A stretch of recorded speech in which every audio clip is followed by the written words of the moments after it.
Boa noite, pessoal. Eu me chamo Paula, sou professora de Biologia e o assunto da aula de hoje é microbiologia no Enem, certo?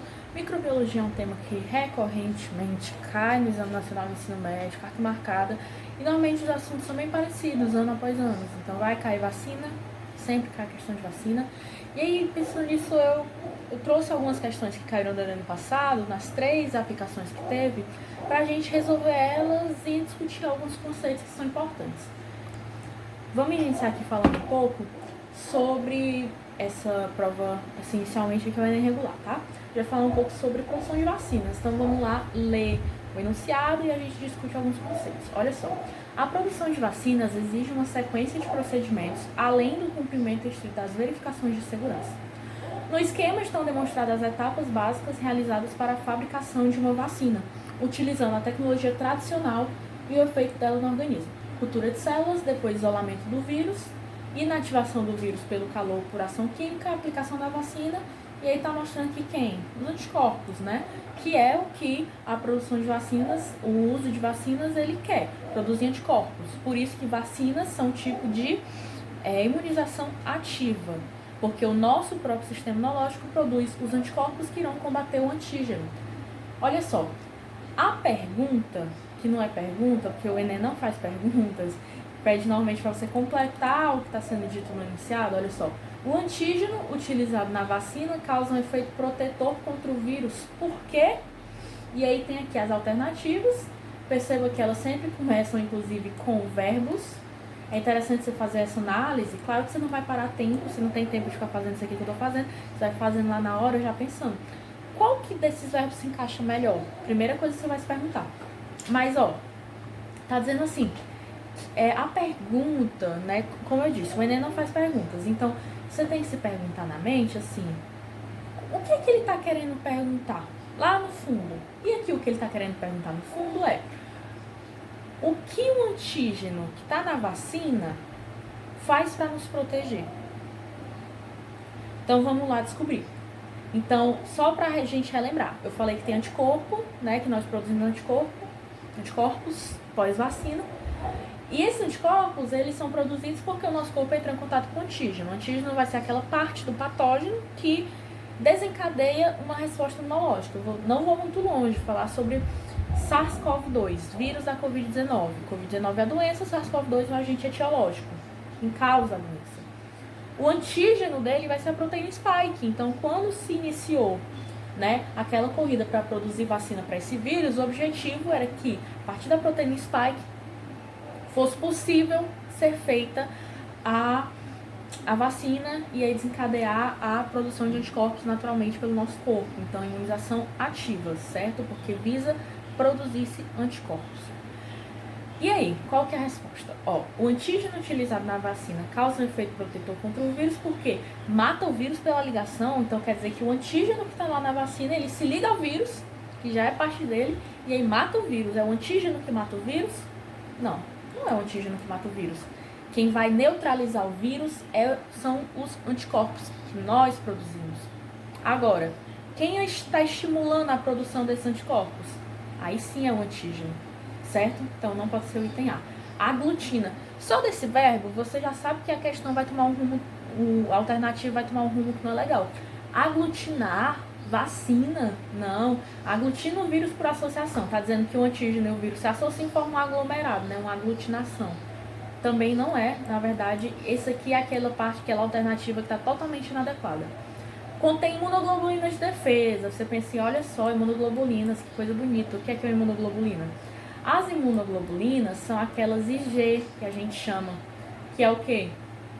As imunoglobulinas são os anticorpos, eles têm esse nome bonito, que a gente fala, a gente tem alguns isômeros de anticorpos, a gente tem IgG, IgM, a gente inclusive faz esses exames, né, para diagnóstico, IgG, IgM, IgA, IgE, tem vários tipos de anticorpos, e os anticorpos têm esse nome bonito de imunoglobulina, que às vezes é abreviado para IG, certo?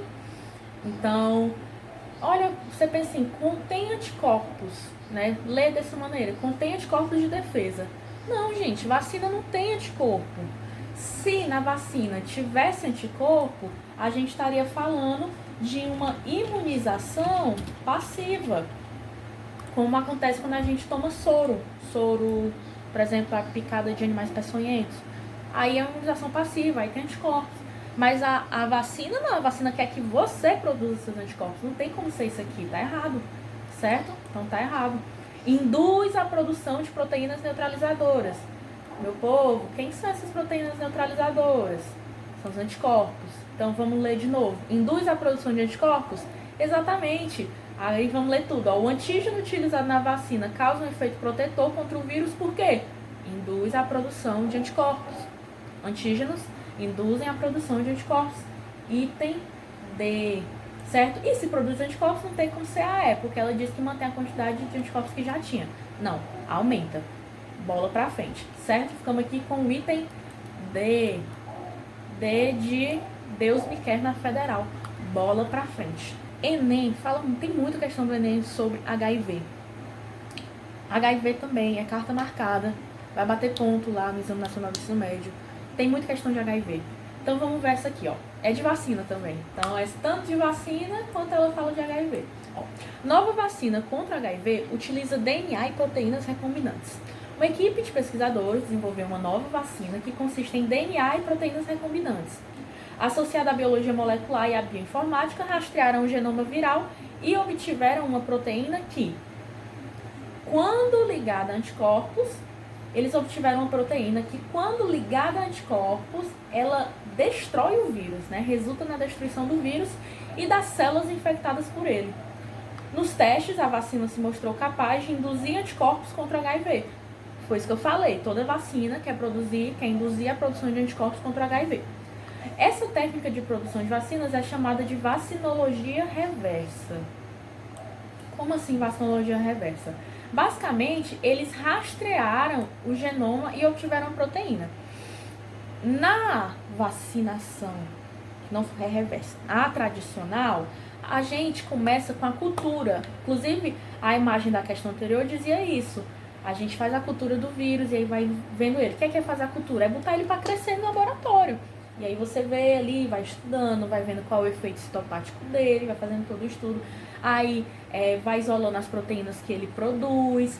Agora, principalmente com a bioinformática, a gente não precisa fazer tudo isso não. A gente chega lá, no próprio computador a gente vai analisando o genoma e vendo que proteínas ele produz. Quais dessas proteínas podem ser possivelmente imunogênicas, tá? O que é uma proteína imunogênica? Sempre que tiver esse termo imunogênico, né? Às vezes pode vir também relacionado à epidemiologia, que é o quê? Doenças, proteínas que são imunogênicas, são aquelas que têm uma capacidade legal de ativar o nosso sistema imunológico. Isso é ser imunogênico, certo?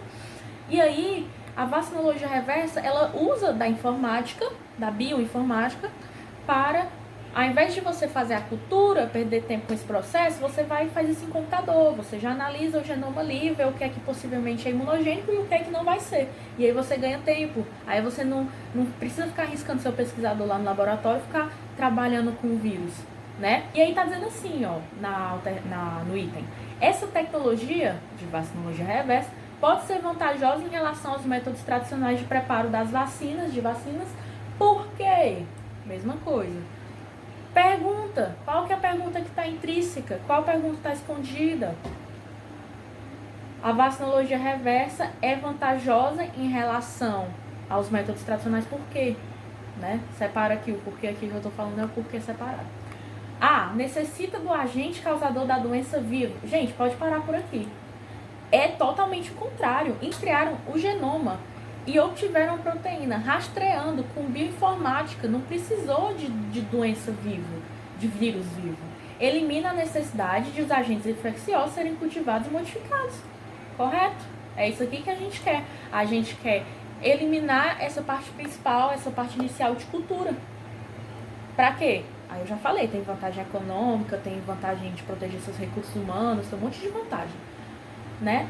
Então, utiliza micro-organismos modificados sendo capazes de causar doença. Isso aqui está se relacionando muito, essa alternativa aqui, com aquelas vacinas que usam um vetor, né? Você pegar um adenovírus que não causa doença e botar o vírus que você quer causando doença nesse adenovírus. Pode ser, mas não é o caso aqui. A vacinologia reversa, ela elimina a necessidade de cultivar os agentes infecciosos. certo? Extingue, gente, é umas coisas assim, às vezes que eles botam nada a ver, e aproveitam toxina também, não fala nem de toxina, aproveita toxina inativada da gente em sua fabricação. Também não. Ficamos com o item B, bola pra frente. Finalmente, uma questão que não é sobre vacinas, uma questão que é sobre leptospirose. A leptospirose é uma zoonose causada por uma bactéria, saindo até aqui dos vírus, vamos falar de bactéria, do gênero Leptospira. A transmissão ocorre através da penetração, isso aqui devia estar em itálico, tá? Não está em itálico, mas deveria estar. A transmissão ocorre através da penetração ativa da bactéria na pele e mucosas quando em contato com água, alimentos ou solo contendo urina de animais infectados. É aquela coisa, tá chovendo muito na sua cidade, você resolve ir descalço para a escola e calçar o sapato só lá na escola ou no trabalho, nós fazemos muito isso. E aí você tá com um corte no seu pé, aí você vai ficar pisando naquelas poças da cidade. O que é que tem? Pode ter a bactéria da leptospirose lá. Então é um perigo. Precisa ter cuidado com o contato com água, alimentos ou solo contaminados. Contaminados pelo quê? Pela bactéria. Essa bactéria vem de onde? Urina de animais infectados. Os roedores sinantrópicos comensais, eita, um monte de palavra difícil, como as ratazanas, desempenham o papel de principais reservatórios das doenças em áreas urbanas. Primeiro, sinantrópico. Sinantrópico são aqueles animais que se adaptaram à nossa vida, à vida aqui com seres humanos, digamos assim, na nossa sociedade. Então, são esses animais adaptados ao convívio com os seres humanos. Comensais vem de comensalismo, relação ecológica, atenção, ecologia no Enem, não precisa nem falar, o que mais tem. Então, comensalismo é aquela relação que é positiva para um e que não fede nem cheira, não faz diferença para o outro, certo? Aí aqui tem uma perguntinha, ó, tem ponto de interrogação. Quais medidas são recomendadas para prevenir essa doença em áreas humanas? Prevenção e transmissão andam de mãos dadas. Então, se a doença é transmitida de uma maneira X, a prevenção dela vai estar relacionada com essa maneira de transmissão. Bora lá. Se é uma doença causada pelo contato da pele e mucosas com água, alimento ou solo contaminado, a gente tem que pensar numa prevenção mais ou menos nesse sentido. Por exemplo, se eu tenho uma doença que a transmissão é de maneira respiratória, obviamente a gente vai preveni-la com etiqueta respiratória, uso de máscara, não aglomerar e tudo mais. Então, quais medidas são recomendadas para prevenir leptospirose? Utilizar máscara? Não, né? Então, aqui a gente tem uma doença aqui, de novo, contato com água, alimentos contaminados. Você usar máscara não faz diferença. Se fosse uma síndrome respiratória, faria diferença. Lavar as mãos antes das refeições e manter os terrenos baldios limpos e capinados. Lavar as mãos antes das refeições, sim, mas essa segunda parte aqui fugiu um pouco. Pode ser que a gente tenha uma alternativa um pouco mais caprichada. Então vamos pra frente para ver o que é que a próxima alternativa diz. Evitar o contato com água de esgotos ou de enchentes, é o exemplo que eu dei no começo da questão, e dar destino adequado ao lixo doméstico. Exatamente. Por quê? Primeiro, evitar o contato da água, marca aí por quê? Porque a transmissão é por água contaminada, então evitar o contato com a água. Dar o destino adequado ao lixo doméstico, porque é o lixo doméstico que faz as enchentes, é o lixo doméstico que entope os bueiros e toda aquela história que a gente vê lá da educação infantil. Não pode jogar lixo na rua. Ficamos com esse item, mas bora ver se tem outro. Consumir, que eu posso anular a questão, porque tem 2 itens corretos. Consumir água tratada e manter os alimentos e recipientes fechados em locais elevados do solo. De novo, consumir água tratada, beleza, mas aqui deu uma fugida. Aplicar repelentes. Aplicar repelente corporal seria bom para quê? Arboviroses. Arboviroses são aquelas viroses que são transmitidas por artrópodes. Então, dengue, arbovirose. Aí você aplica repelente para o Aedes aegypti não querer vir aqui ficar do teu lado. Mas a nível de leptospirose não vai fazer diferença. Item C de certo. Bola pra frente. Para finalizar aqui, a gente vai falar das questões da segunda aplicação do Enem, que também é o Enem para pessoas privadas de liberdade. Olha só. questão super interessante. Pense aqui numa questão interessante, é essa questão aqui. Ela fala assim: a destruição de florestas prejudica o equilíbrio climático e hídrico, podendo levar à extinção de espécies e causar outros efeitos imprevisíveis, como o reaparecimento de patógenos. Vírus que permaneciam latentes nas florestas podem aparecer e causar as viroses do tipo emergente, viroses emergentes. Ecologicamente, essa relação desarmônica entre os vírus e o homem pode causar enorme prejuízo para a saúde humana. Então aqui ele está falando sobre viroses emergentes, certo? E aí existem viroses que são emergentes e tem as viroses também reemergentes. Reemergentes é porque um dia foram emergentes, deixaram de ser e aí estão voltando à tona. Sarampo é um bom exemplo. E está falando aqui que é uma relação desarmônica. Essas viroses, elas vão ser desarmônicas para quem? Elas vão ser ruins para o homem e bom para o vírus. Porque às vezes o vírus está lá na floresta quietinho no lugar dele, muitas vezes de maneira latente, como ele até cita aqui, que seria o quê? Ele está lá, integrado a um genomazinho, bonitinho, aí a gente aumenta a temperatura, aí a gente mata as árvores, aí o vírus, para onde eu vou agora? E aí, né, pode causar uma infecção, gerando, né, doenças zoonóticas. A maioria dessas viroses emergentes são zoonoses. A maioria das infecções são zoonoses e a maioria das infecções emergentes são zoonoses. E aí pergunta assim, ó: o enorme prejuízo do hospedeiro nesse tipo de virose está associado com... Presta atenção, porque aqui o item vai falar de várias coisas que não estão erradas. Mas, de novo, você tem que analisar, quando estiver fazendo sua prova, se aquilo tem pertinência. Porque às vezes está certo, mas não é pertinente. A gente viu nessa questão da leptospirose, que eu passei agora, exemplos disso. Às vezes está certo, mas não é pertinente. Então, olha aqui. O enorme prejuízo ao hospedeiro, e isso aqui também é interessante, ele bota aqui enorme. O que é pior para o hospedeiro, que somos nós, nesse tipo de virose emergente? A baixa imunidade do hospedeiro. Fuja de alternativas assim muito generalistas, provavelmente não é. Se eu estivesse fazendo, eu me conheço. Se eu estivesse fazendo essa prova, eu ia deixar isso aí assim. Vou deixar aqui parado. Por quê? Baixa imunidade do hospedeiro é uma coisa muito generalista. Ó. Baixa imunidade do hospedeiro. Pra quê? Porque a gente tem imunidade para diferentes doenças, né? Às vezes tem imunidade alta para uma coisa e não tem para outra. Então falar disso aqui é muito generalista. Tá estranho. Deixaria de lado. Alta capacidade de mutação dos vírus. Isso aqui tá certo. Vírus mutam muito. Replicam mais fácil que a gente. Essa replicação tem menos correção de erros, é mais assim, esdrúxula, não é tão caprichosa essa replicação, de maneira que os vírus eles sofrem mais mutações. E aí, aumentar as mutações de vírus é perigoso sim. Às vezes a mutação de um vírus pode levar ele, por exemplo, a ser mais virulento, a resistir a um antiviral. A mutação de um vírus pode mudar o tropismo dele. O que é tropismo? Vírus infectam células diferentes.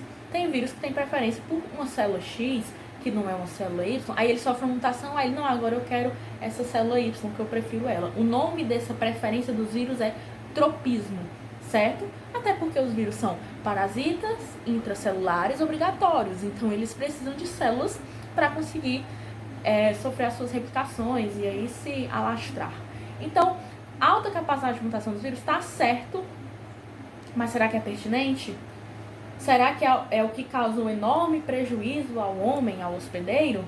Eu me conheço, gente, eu deixaria isso aqui de lado. Pouco tempo de relação entre vírus e hospedeiro. Faz sentido. Vamos pensar aqui mesmo, pensar juntos. Um vírus tá lá na floresta, o exemplo que eu dei. Aí ele entra em contato com a gente. Nós temos repertório. A palavra é justamente essa. A gente não tem repertório com esses vírus. A gente não tem.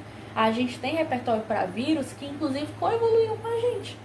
E esse termo a gente pode puxar até da imunização. O que é que acontece? A gente entra em contato com antígeno, produzimos anticorpos. Os nossos linfócitos, que não são nossas células de defesa, inclusive, criam toda uma memória imunológica para lidar contra essa virose, para lidar com essa condição, para lidar com essa patologia.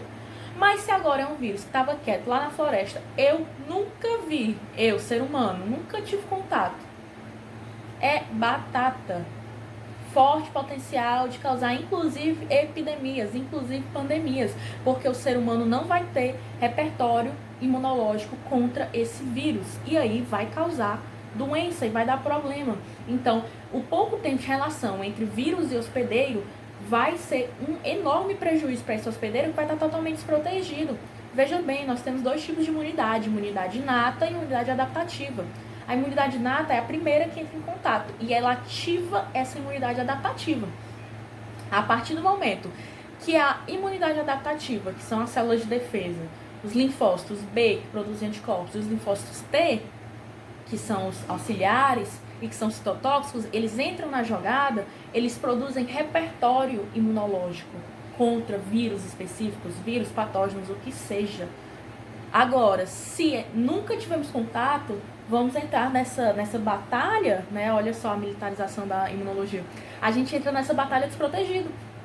E aí a gente não consegue ter capacidade, né, inicialmente, de lidar contra essa infecção. Então, o pouco tempo de relação entre vírus e hospedeiro é o que mais nos deixa em desvantagem. Isso tem um pouco de relação com a alternativa A, porque o pouco tempo de relação faz com que a gente tenha uma baixa imunidade do hospedeiro em relação a esse vírus. Mas está incompleto. O item C está mais correto. Aí, acúmulo de substâncias tóxicas nos vírus emergentes. Nada a ver, tá dizendo que ele acumulou lá na floresta. Eu tô falando de floresta, mas às vezes é outra coisa. A gente tem aqui dificuldade. Até crise política faz com que as viroses se tornem perigosas. Porque as crises políticas fazem com que os seres humanos fiquem para lá e para cá no planeta Terra, inclusive às vezes habitando novas áreas. Isso pode levar a viroses emergentes, certo? Então é multifatorial demais. Grau elevado de especificidade. Isso aí seria ótimo, na verdade. Um grau elevado de especificidade entre o hospedeiro e o vírus faria com que a gente já conhecesse ele, mas nós não conhecemos, ele é emergente, está aparecendo agora. Item C está mais adequado, beleza? Bola para frente. Vamos lá. Último aqui pra gente fechar com chave de ouro, uma coisa meio imunológica. Vamos lá. Há um mês, um paciente está apresentando um quadro clínico que inclui febre, sudorese noturna, perda de peso, fadiga e infecções recorrentes. Supondo a presença do vírus HIV, outra questão de HIV, o médico solicita um teste diagnóstico. O esquema representa um teste laboratorial que usa o sangue do paciente para confirmar a suspeita do médico. Então aqui, um teste. Esse teste aqui, a gente olha e já sabe qual que é, né? A gente que tem mais costume. Isso aqui é o ELISA, né? Que é o ensaio imunoenzimático. Olha só. Você tem aqui o sangue do paciente e a legenda diz que está em azulzinho é o antígeno do teste. Aqui em preto, o anticorpo. Aí aqui, um anticorpo secundário associado a uma enzima e o vírus HIV. A gente já tá vendo aqui que o paciente está positivo, porque o vírus HIV está no sangue dele, certo? Só para lembrar. HIV, cai no Enem demais. HIV é o vírus da imunodeficiência humana, certo? Já foi zoonose, hoje o HIV é exclusivamente humano, né? O nome já diz. Mas provavelmente era uma zoonose. Então, o vírus HIV, ele infecta, ele é imunodeficiência porque justamente o tropismo dele é por células do sistema imunológico. Qual? Linfócitos T, CD4. Então é aquilo que eu falei. HIV tem tropismo por linfócitos T, CD4. Certo? E aí isso vai fazer com que uma pessoa fique imunodeficiente. Beleza, e é o caso aqui desse rapaz, que ele tá com vírus HIV no sangue, que a questão já tá dizendo que ele tá. Acabou. Aí tá mostrando, ok, primeiro, antígenos do HIV ligados à fase sólida. Então, lá na plaquinha, isso aqui é feito, tá mostrando um pocinho, né? Uma piscininha, mas isso aqui é uma placa que tem vários desses pocinhos, e aí tem lá o antígeno. Aí o que é que acontece? Eles colocam o sangue do paciente nessa plaquinha com esses antígenos, e aí o anticorpo que tá lá no paciente, ó, tá de preto, se liga ao antígeno. Conjugado, antígeno, anticorpo. Antígeno e anticorpo se ligam. Isso acontece nas vacinas, isso acontece no processo de saúde e doença. Antígenos se ligam a anticorpos, ou melhor, anticorpos se ligam a antígenos. E aí o anticorpo do paciente se ligou ao antígeno que estava na placa. Logo em seguida, né, tá aqui o vírus HIV aqui no paciente, com anticorpo, ok. Mas aí depois, aí ele fala assim, que houve uma reação final colorida, degradação do substrato pela enzima. Então, essa enzima desse anticorpo secundário associado à enzima se ligou aqui ao conjugado antígeno, anticorpo e agora um anticorpo secundário. Tem outro que está ligado a uma enzima. E o teste deu positivo, tá? Tá dizendo, isso aqui a questão tá dizendo. Eu não falei até agora, eu não falei nada. Teste diagnóstico positivo. Por que deu positivo? Porque tinha um antígeno, o teste já veio com esse antígeno, e o anticorpo desse paciente se ligou a esse antígeno. Aí veio um segundo anticorpo secundário, um segundo tipo, que está associado a uma enzima que degradou o substrato e mudou a cor. Aí a máquina leu essa mudança de cor que essa enzima causou. Isso aqui é um tipo de ELISA que a gente chama de ELISA indireto, certo? E aí esse teste ele faz isso, né? Tem um conjugado, um anticorpo secundário associado a uma enzima que muda a cor do substrato e aí dá positivo ou dá negativo por uma reação colorimétrica, né? Por mudança de cor. Mas a pergunta é, o elemento presente na amostra de sangue do paciente responsável pelo diagnóstico positivo é o que é que tinha na amostra do paciente, ou seja, o que é que tinha nesse tubo que fez com que o teste desse positivo. Às vezes você tá muito cansado, né? Supondo que você começa por matemática. Aí você chega cansado, você pensa assim, o que é que tem no sangue que deu positivo é o vírus. Tem vírus lá no sangue do cara, o teste viu, deu positivo. Mas não é. Porque olha a imagem. O que se ligou ao antígeno que estava na placa foi o anticorpo. O que se ligou ao anticorpo secundário associado à enzima foi o anticorpo. Então não foi o fato do cara ter vírus no sangue dele, foi o fato de ter anticorpos no sangue dele, que reagiram no teste.